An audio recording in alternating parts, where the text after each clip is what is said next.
Hello and welcome to the final episode of my mix breakdown, where we're having a look at the Pro Tools session for the Underking song The Throne. In the last two videos we went over the drums, the shaker, the bass, then we went over the guitars, and now we're going over the vocals, the effects, and the mix bus.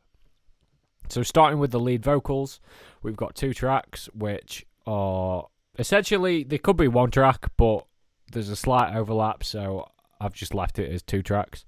And I'm just doing some quite heavy compression with Waves CLA 76, just to level things out and give me a nice tonal balance. And that sounds like this. A world of bones and rust, nobody that you can trust. So you can see I'm hitting the compressor quite hard, going to -20 sometimes and pinning it there, which is what I go for in a vocal. The settings on both of these compressors are exactly the same: 4:1 ratio, quickest release, attack almost up the middle, and both of those are then going to this bus, which is doing my heavy lifting. I've got the Waves SSL-E, got the filters engaged, 12k and 40 Hz, boosting some high end, some high mids, cutting out some low mids, and boosting some low end. And then I'm also just leveling things off a little bit more with a 2:1 ratio on the compressor, almost the quickest release and slow attack. And that's just doing about 3 dB of gain reduction, which sounds like this. A world of bones and rust, nobody that you can trust. But the truth is, it's not too much. So it's not too much, but it's just something to help level things out a little bit more.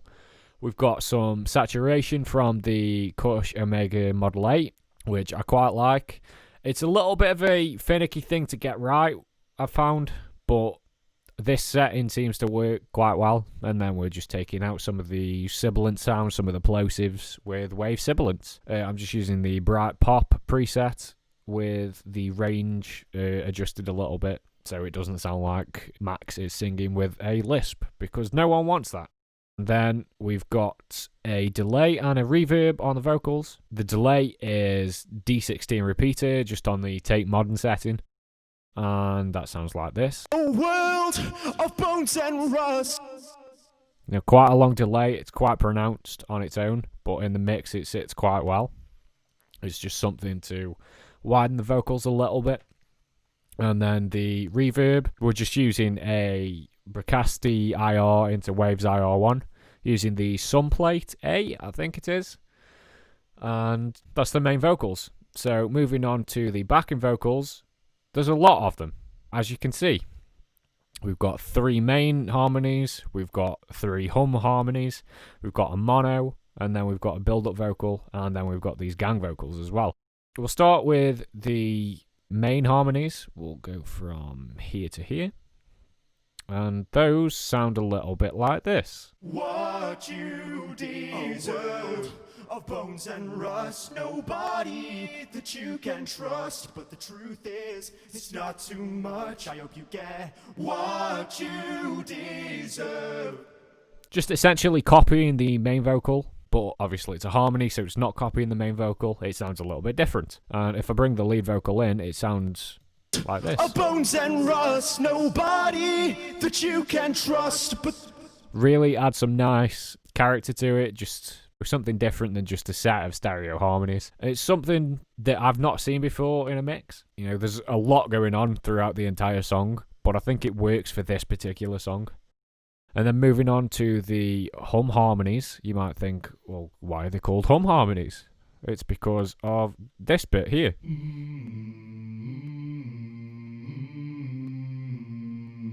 That's over the guitar solo. In the mix, it's quite buried, quite subtle, but it's just something to, again, add some more dimension, some texture. I think it fits in quite nicely, especially being panned hard left and right. But for the most part, these hum harmonies are just a world, nobody. That's my favourite part of the vocals, without a doubt. In each chorus, this comes in, and you might not notice it immediately, but it's definitely, there's something missing without it. So I'll just play what it sounds like without those harmonies. A world of bones and rust, trust, but the truth is, it's not too much. I hope you get what you And with a world of bones and rust, nobody that you can trust. it's quite subtle, but you can definitely tell that it's adding something. It's just something to add some more energy and make you want to just move about a bit. That's what songs are supposed to do. So, moving on to the mono harmony, it's just mainly a lower octave of the main vocals. A world of bones and rust, nobody that you can trust. Simple as. There's not really much more to it than that. And then the build-up vocal is just this. A world of bones and rust, nobody that you can trust. That's nice and crispy. A lot of saturation. So, starting back at the main harmonies, going down to the hum harm high. All of these are being compressed with the CLA2A, doing some fairly heavy lifting, but by my standards, it's not really. It's quite light for what I usually go for. A world of bones and nobody. We're peaking around -10, -20 at a push, and that's quite conservative for me. I like to pin the needle all the way down the entire way through, but it's not really worked for this song, so I backed it off a little bit. Going through the EQ on these tracks, we're fairly consistent. On this main track, I'm not using the compressor, but I've got the filters in, boosting some high mids, taking out some low mids, boosting some low end. You know the drill by now. But these other two, I'm using the compressor, almost the same settings, 2-to-1 ratio, fairly quick release. This one's the quickest it'll go, but the other one is just a little bit slower. Slow attack, just doing about 360 dB gain reduction at a push, and that's those backing vocals. The other ones are fairly similar. I'm not using the compressor at all. On the low track, I'm using sibilants just to get rid of the sibilant frequencies, get rid of the plosives a little bit. But again, without making it sound like Max has got a lisp. So, moving on again to the mono harmony. Standard EQ for me. I tried messing about with the compressor, but it's not worked the way that I wanted it to, so I've just bypassed it and gone with gain reduction instead. I don't use this plugin very often, but when I do, it's because I'm after a very particular sound that this compressor gives me, especially with the lo-fi switch, which we'll talk about in a second. A world of bones and rust, nobody. So hitting that not too hard, about 10 dB a gain reduction, just leveling things out a little bit, and then onto the build-up vocal, starting with some nice saturation, the Omega Model N. So the lead vocals, we've got Model A. This is Model N, which is a little bit of a different flavour. I believe the A is a API style saturation, and this is a Neve style saturation. From there, we're going into Waves SSLE. Again, you know the drill by now. Boosting highs, high mids, cutting some low mids, boosting the lows, got the filters in, 3-to-1 ratio on the compressor, slow attack, quick release, and just pushing it to about -14 dB of compression.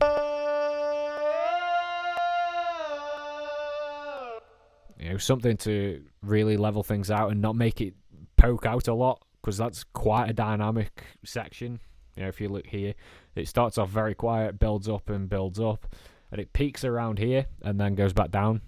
Without the compression, it'd just be all in your face, it'd be all you hear. Then from there, another gain reduction. This one's not doing any compression. I've just got the lo-fi switch turned on, and I've backed off the body a little bit. Not too much, but just a little bit.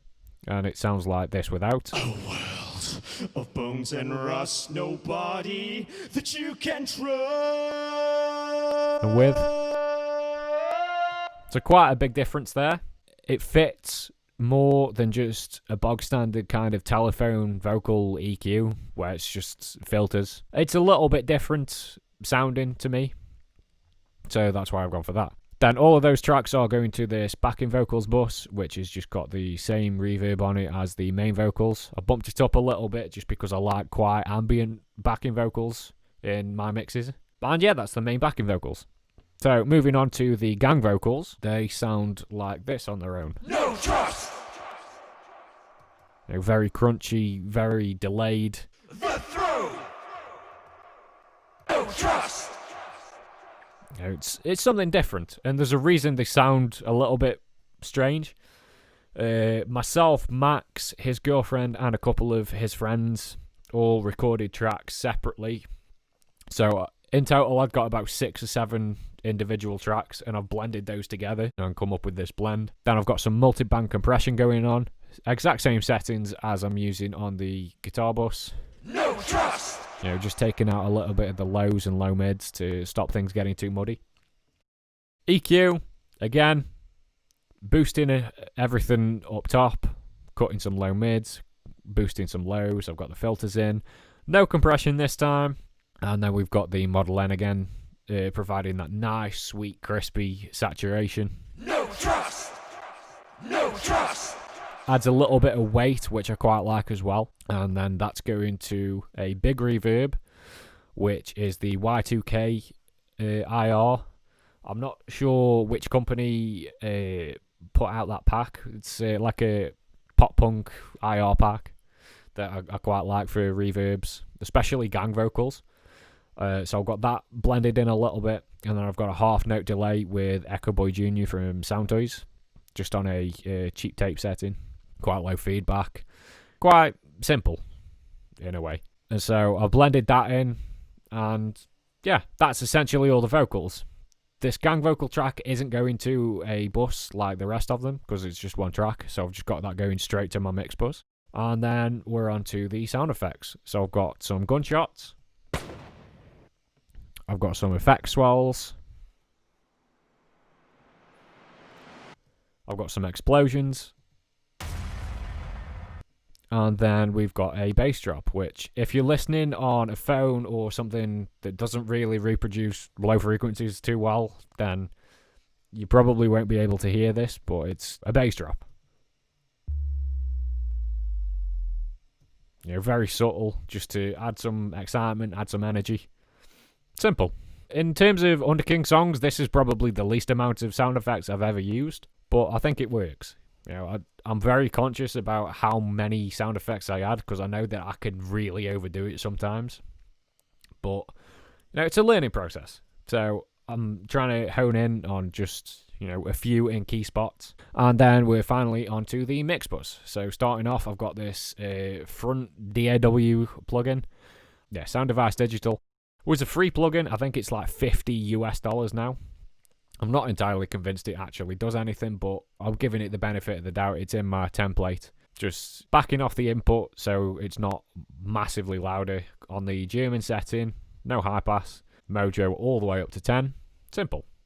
I've got the SSL bus compressor that's doing a little bit of work. In the middle there, between 2 and 4 dB compression. 10 millisecond attack, auto release, 4:1 ratio. That's it. It's my favourite bus compressor to use, although Arouser is slowly taking that spot away and, claiming it for itself.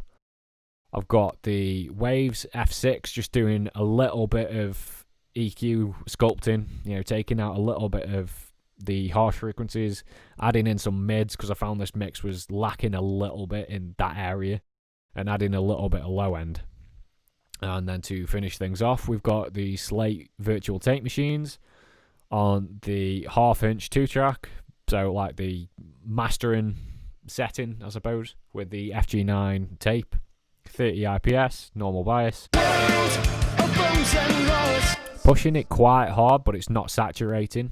Tend to aim, like Stephen Slate himself suggests, around 0 on the VU meter, but sometimes I do like to go for that really crispy, crunchy, saturated sound, so I will push it harder. It's quite a subtle thing, but I love the sound of it so much. It's lived on my mix bus for the past few years. So yeah, that's the end of that. That's the end of this mix breakdown. If you've liked it, please leave a comment, share the videos about. I'd be very appreciative if you do, but if not, no hard feelings. If there's anything that you want to see next time, let me know. And yeah, I'll see you in the next video.